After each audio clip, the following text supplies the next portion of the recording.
Hello दोस्तों, स्वागत है एक बार फिर से आपका मेरे चैनल पे लीगल न्यूज़ 127 पे। दोस्तों, आप पे मेंटेनेंस केस लग गया है। अब आप चाहते हैं कि भाई मेंटेनेंस ना लगे, मैं नहीं देता, मेंटेनेंस बंद करवाना चाहता हूं क्योंकि पत्नी झूठ बोल रही है। वो अपनी जॉब छुपा रही है, इनकम छुपा रही है, बैंक स्टेटमेंट यहाँ तक उसने सबमिट नहीं करी, कोई ITR नहीं भरती है जॉब करने के बाद भी, क्वालिफिकेशन छुपा रही है। अब आपने रिप्लाई तो फाइल कर दिया, अब आपको बोला जा रहा है कि अब आप इनकम एफिडेविट जमा करो। तो आपको ये करना है इनकम एफिडेविट जमा से करने कि पहले आप ये पता करो कि पत्नी ने इनकम एफिडेविट जमा किया है, तो उसकी एक कॉपी ले लो। कॉपी से ये फ़ायदा होगा ताकि उसमें आप चेक कर पाओगे कि पत्नी बातें क्या क्या छुपा रही है, मतलब क्या सच है क्या झूठ है, वो सारी चीज़ें क्लियर हो जाएगी। और अगर नहीं जमा किया है तो आपको इनकम एफिडेविट जब तक नहीं सबमिट करना जब तक कि पत्नी नहीं कर देती है। तो ये कानून लॉ में बिल्कुल क्लियर मेंशन है कि पहले पत्नी को देना पड़ेगा, जो भी कंप्लेन करता है उसके बाद फिर आपको देना पड़ेगा। ठीक है, तो इसके बाद है कि जो इस स्टेज पे आके आपको क्या स्टेप लेना है, क्या तरीके अपनाने हैं जिससे कि मेंटेनेंस बंद हो जाए या ज़ीरो अमाउंट पर सेटलमेंट हो जाए या कम से कम देना पड़े। तो जानने के लिए वीडियो पूरा देखना का आपको पड़ेगा। और चैनल पे नए जुड़े हैं तो चैनल को लाइक करना, शेयर करना, सब्सक्राइब करना बिल्कुल नहीं भूलिए। साथ ही बेल आइकन दबा दीजिए ताकि आपको टाइम से मेरे वीडियो की नोटिफिकेशन सबसे पहले मिलती रहे। तो देखो दोस्तों, जैसे मैंने बताया, जब आप इस स्टेज पे पहुंच जाते हो तो क्यों इनकम एफिडेविट जमा करना है? क्योंकि आप तो ये बात बोल रहे हो कि भाई मैं मेंटेन नहीं दूंगा क्योंकि पत्नी झूठ बोल रही है, वो जॉब करती है, अपनी सैलरी छुपा रही है, कंपनी छुपा रही है, और उसने इनकम एफिडेविट में बैंक स्टेटमेंट तक क्यों नहीं दी है अपनी? क्यों? क्योंकि वो जॉब छुपा रही है, उसकी सैलरी खुद मेरी सैलरी के बराबर है या फिर मुझसे कहीं ज़्यादा है। अब वो इसलिए छुपा रही है क्योंकि वो पैसे लेना चाहती है मुझसे। और ये बात अगर आप प्रूव कर देते हो तो मेंटेन नहीं देना पड़ेगा आपको, और हो सकता है उसको सजा भी हो सकती है। तो इस सिचुएशन पे आप लोग ये सोचते हो कि अब मैं 91 CRPC का केस करूं या फिर 91 CRPC का कर लेता हूं, तो उसके बाद क्या मैं 340 का केस जो CRPC परजरी का है उसमें झूठे केसेस के वो कर सकता हूं या नहीं कर सकता हूं? देखो, जब 91 का केस, अगर आप लोग में से नए हैं जो अभी चैनल पर नहीं जुड़े हैं, 91 CRPC का केस इसलिए किया जाता है कि पत्नी कोई चीज़ें झूठ बोल रही है, वो नहीं सबमिट कर रही है, तो वो आप एप्लीकेशन लगाते हो जिससे कि आप बैंक स्टेटमेंट उसकी मंगवा सकते हो। कोई भी डॉक्यूमेंट्स मिसिंग है, बैंक स्टेटमेंट या आधार कार्ड, वटेवर जो भी डॉक्यूमेंट्स हैं, तो वो आप कोर्ट देगा और वो कोर्ट के थ्रू उसको सबमिट करना पड़ेगा ही। अब सवाल ये रहता है, ये तो आपने जैसे कि उसने कोई बैंक स्टेटमेंट नहीं दी अपनी बैंक अकाउंट, तो वो करने के बाद उसने दे दी, तो फिर अब ये रहता है कि हाँ मैं कर सकता हूँ। तो ये देखो बात का बात है, जब उसने बैंक स्टेटमेंट दे ही दी, ठीक है, तो उसे यह पहली बात तो ये क्लियर हो जाएगा कि वो जॉब कर रही है नहीं कर रही, उसकी सैलरी कितनी आ रही है, वो इनकम आएगी, शो होगी उसमें।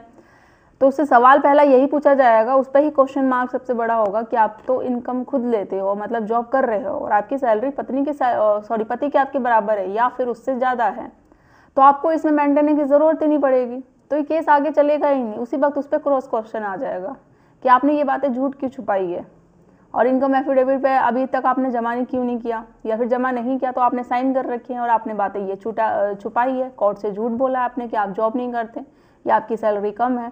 तो आप तो खुद मेंटेन अपने आप को आसानी से कर सकते हो क्योंकि आप पढ़ी लिखी हो, जॉब भी कर रही हो, और ये बात आपने कोर्ट से छुपाई है और डिमांड कर रही है पति से लेने की।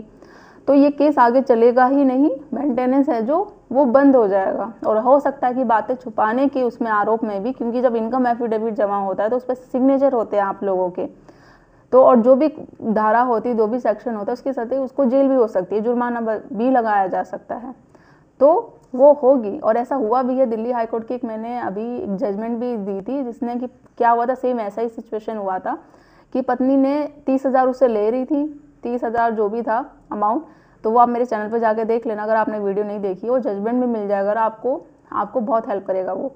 तो उसने बातें छुपाई, जब क्रॉस एग्जामिनेशन हुआ, क्रॉस क्वेश्चन करते समय उसने खुद ही एक्सेप्ट कर लिया कि भाई मैं तो जॉब करती हूँ, कोई ऐसी बात आ गई तो उसने बोल दिया मैं जॉब करती हूँ, मेरी सैलरी तो उससे कहीं ज़्यादा है, तो भाई उसने कोर्ट ऑफ कंटेम्प्ट किया, बातें छुपाई, जॉब छुपाई, सैलरी छुपाई, और वो उसकी सैलरी, उसकी पति की सैलरी तो पत्नी से बहुत कम थी, फिर भी वो उसे हरास करके ले रही थी पैसे, उसको सजा हुई, सूद समेत पैसे वापस पति को देने पड़े, और 7 साल की कोर्ट ने है जो दिल्ली हाई कोर्ट ने पत्नी को सजा भी सुनाई। और जितने जहाँ तक अभी तक जितने भी पैसे उसने लिए पति से, 1 साल का टाइम दिया कि आपको वापस करने पड़ेंगे, और इंटरेस्ट के साथ, मतलब ब्याज के साथ आपको देने पड़ेंगे आपको पति को वो सारे पैसे जो अभी तक आपने लिए हो। तो ये बिल्कुल हो सकता है, किस तरीके ऐसे मत बोलना आप कि भाई कोई कानून पति की नहीं सुनता, महिलावादी है, पक्षवादी है, कानून हमेशा सच का साथ देता है। और सच चाहे वो महिला हो या पुरुष, कोई लिंग पे भेदभाव नहीं करता, सच पे टिका हुआ है। अगर आप महिला हैं, सच है आपके साथ, तो कानून ज़रूर आपका साथ देगा। अगर आप पुरुष हैं, आपने कुछ गलत नहीं किया है, आप सच हो, तो कानून आपका भी साथ देगा, बट सिर्फ सच के साथ, झूठ के साथ नहीं।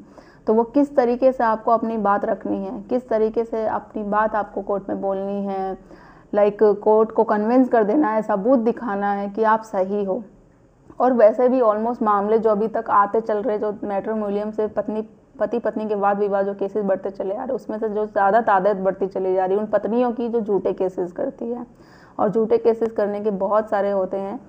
अगर जो वीडियो अभी देख रही हो महिला जिनके साथ सच में अत्याचार होता है, ठीक है, तो ये वीडियो आपके लिए नहीं है, आप रिएक्ट मत करो, क्योंकि ऐसी महिलाएं बहुत है जो कानून का दुरुपयोग कर रही है। और ऐसा मैं नहीं, हाई कोर्ट सुप्रीम कोर्ट खुद ही कहता है, क्योंकि उनके पास केसेस की तादाद जल्द ऐसी बढ़ती चली जा रही है। अब वो अडल्ट्री में है या पैसे के चक्कर में रिश्ता नहीं निभाना चाहती, बहुत रीज़न होते हैं झूठे केसेस करने के चक्कर में, ठीक है। और जिनके साथ सच में अत्याचार होता है वो कोर्ट पे पहुंचती ही नहीं है, और उनकी वजह से, उन महिलाओं की वजह से उनको न्याय नहीं मिल पाता, कि उनको साबित करना पड़ता है। तो अगर आपके साथ सच में अत्याचार हुआ कोई भी है, तो सबूत पहले स्टार्ट करो बनाना, कोर्ट को एविडेंस दिखाना। नहीं भी नहीं तो बेझिझक आप बोलो, बिना डरे, क्योंकि पत्नी तो बिना झूठे केसेस करती है, बिना डरे बेफिक्र मोटिवेट होके साथ बोलती है कि इसने मेरे साथ ऐसा किया, इन लोगों ने ऐसा किया है। तो आपके साथ आपने तो कुछ नहीं किया, आप सच हो, तो फिर आपको डरने की ज़रूरत है। क्यों है सबूत की ज़रूरत पड़ती है? आप खुद ही अपना सबसे बड़ा सबूत हो। एक बार बोलो तो सही, सबूत तो टाइम आने पर वो भी बन जाएगा।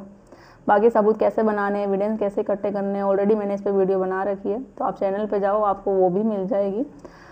और आपके जो सर्कल में है, रिलेटिव है, कोई भी हो जो इस पीड़ा में गुजर रहा हो कि कैसे मेंटेनेंस को बंद कराना है या पत्नी को सज़ा दिलानी है, तो वहाँ तक वीडियो शेयर करिए।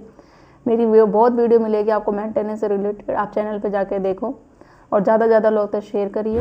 चैनल को सब्सक्राइब करना बिल्कुल ना भूलिए। जल्दी मिलती हूँ मैं कैसे इन्फॉर्मेटिव वीडियो साथ, तब तक के लिए थैंक यू।